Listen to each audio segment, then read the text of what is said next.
ክብር ለእግዚአብሔር ይሁን። ዛሬ ላስተምረው ውስጤን የሞላው ሰዓትን በማክበር ጋር በተገናኘ ሀሳብ ነው። ሰዓት ማክበር በጣም ይጠቅመናል።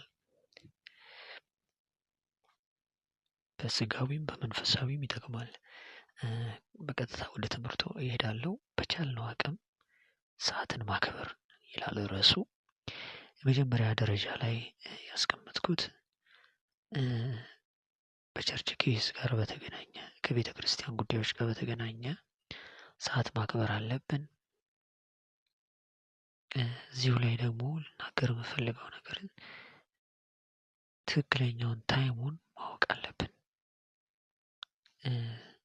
የቀጠሮ ታይሙን ማለት ነው፣ ወይም ሰዓቱን የትክክለኛ መድረስ የሚገባንን ሰዓት ማወቅ አለብን።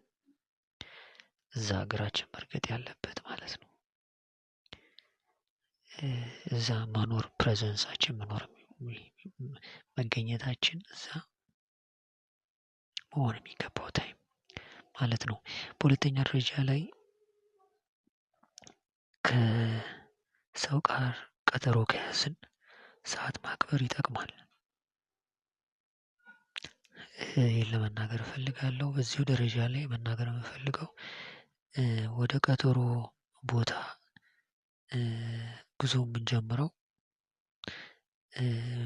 according to the distance between current place and the appointment place እኛ ካለንበት ፕሌስ እስከ ቀጠሮ ቦታ ድረስ ባለው ርቀት ይወሰናል ማለት ነው። ትንሽ ርቀት አለ፣ ረጅም ርቀት አለ፣ በጣም ረጅም ርቀት አለ። ስለዚህ 30 ደቂቃ የምንነሳበት አለ። ሌላው ሁለተኛው ላይ ያለው 1 ሰዓት እና 2 ሰዓት አለ። ሌላው 4 ሰዓት፣ ሌላው 1 ቀን፣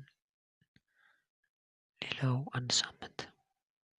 ስለዚህ እነዚህ መነሻ ታይማችን ነው ለጉዞ ማለት ነው። ከኦሪጂናል ፕሌሳችን እንደየርቀቱ ይወሰናል ማለት ነው። በሶስተኛ ደረጃ ላይ ያስቀመጥኩት ማይ ታይም ቴብል ፕሮግራም፣ የቀጠሮ ማክበር የሚገባኝ ፕሮግራም ካወጣሁበት ታይም ቴብል የራሴን ለዚህ ጉዳይ ሰዓት ማክበር አለብኝ ማለት ነው። መልካም ጊዜ እንዲሆንላችሁ እመኛለሁ። ይህን ሀሳብ በብዙ እንደተጠቀማችሁ ተስፋ አደርጋለሁ።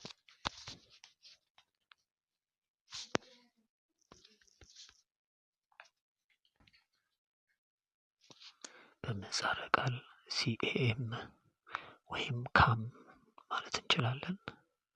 ስላዳመጣችሁኝ አመሰግናለሁ። መልካም ጊዜ ይሆንላችሁ።